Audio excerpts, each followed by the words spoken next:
అందుకని బైబిల్ చెప్తుంది, by all means God your heart. నీ హృదయాన్ని కాపాడు, నీ హృదయాన్ని కాపాడు. ఇందులోకి వెళ్ళేది సరిగా ఉండదు, ఇందులో నుండి వచ్చేది సరిగా ఉండదు. ఎందుకంటే ఇందులో నుండి వచ్చేది నా సొంత నీతి గురించి మాట్లాడుకుంటాం మేము. God your heart.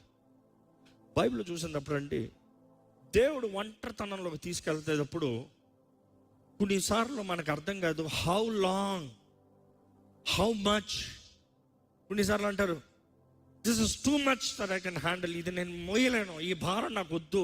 God is not fair. God is not fair అనొద్దు. God is never fair.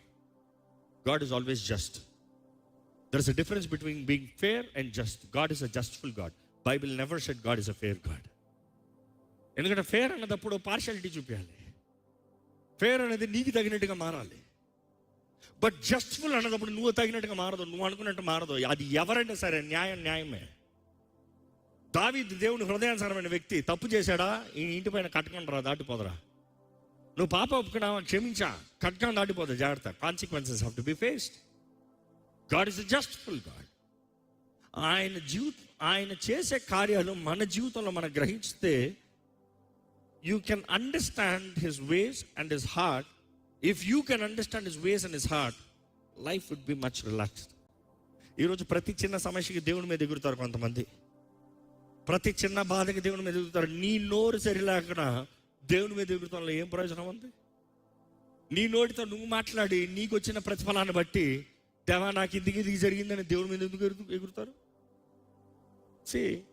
దేవుని వాక్యం తెలియజేస్తుందండి, ఈ మనసులో అపవాది కాన్స్టెంట్గా పోరాడుతూ ఉంటాడంట, నేరాలు మోపుతూ ఉంటాడంట, అవమానపరిచి, మన కృంగదీసి, నిరుత్సాహపరిచి, విసిగి వేసారిపోయేలాగా చేస్తాడంట.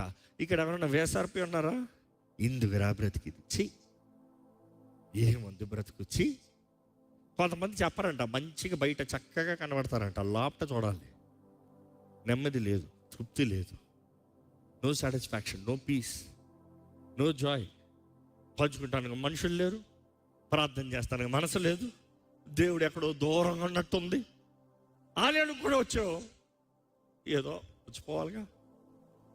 దేవుడిని ఆలయానికి వెళ్ళకపోతే దేవుడు కొడతాడేమో, ఆ భయంతో వస్తున్నారేమో కొంతమంది. దేవుడు కొట్టి తిట్టి దేవుడు కాదండి, కృపాకాలంలో ఉన్నావు నువ్వు. ఈరోజు అవకాశాలు, తరుణాలు ఇస్తున్నాడు దేవుడు. నీ వాడి దగ్గరకు వచ్చి ఆయన ప్రేమను అనుభవించి, ఆయన రక్షణ మార్గంలోకి వచ్చి, ఆయన నీతిగా నువ్వు బ్రతకాలని.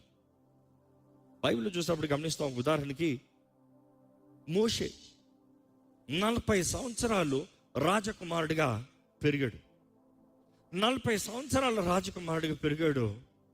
40 సంవత్సరాల్లో ఎడారిలో 1 రోజు, 2 రోజులు, 4 రోజులు, 14 రోజులు, 40 రోజులు కాదు, 40 సంవత్సరంలో ఎడారిలో లిటరల్ డిప్రెషన్ ఉన్నాడు మనిషి. ఎప్పుడైనా జీవితంలో బాగా అనుభవించిన స్థాయిలోకి వెళ్ళి ఏమి లేని దిక్కుమాలిన స్థితిలోకి పోయిన రోజులు ఉన్నాయా? అన్నీ కలిగి ఉండి అన్నీ తీసివేయబడి బ్రతుకుతానికే భయంతో బ్రతికిన రోజులు ఉన్నాయా? ఎందుకంటే మోషే పరిస్థితి అలాగే ఉంది. ఆయన మిద్యానుల దగ్గర పారిపోతానికి కారణం ఏంటి? ఫరో చంపుతున్నాడు రా, పారిపోవాలి అనుకుంటాడండి. ప్రాణం దక్కించుకుంటానికి పారిపోయిన వాడు ఆ మార్గంలో ఐగుప్తు వెళ్ళరా, ఎవరో ఒకటి వెళ్తారు, ఏదో ఒక ట్రేడ్కి వెళ్తారు అనుకుంటారండి. ఫరో సైన్యము లేకపోతే ఫరో మనుషులు వెళ్ళినప్పుడు ఈయన గుండె ఎలా ఉంటుంది? ఈయన ఎక్కడ ఉన్నాడంట? ఆ సీనాయి కొండ దగ్గర గొర్రెలను కాసుకుంటున్నాడంట. ఈజ్ ద విల్డర్నెస్, ఐసోలేషన్, గొర్రెలను కాసుకుంటున్నారు. కనీసం ఆ గొర్రెలు అయినాయా? మామగారు గొర్రెలంట. ఆయన గొర్రెలైనా పర్వాలే, తమ్ముడు అన్న గొర్రెలన్నా పర్వాలే, నాన్న గొర్రెలన్నా పర్వాలే, మామగారు గొర్రెలంట. ఎంత భయం ఉంటుంది! అరే మామగారు గొర్రెల గురించి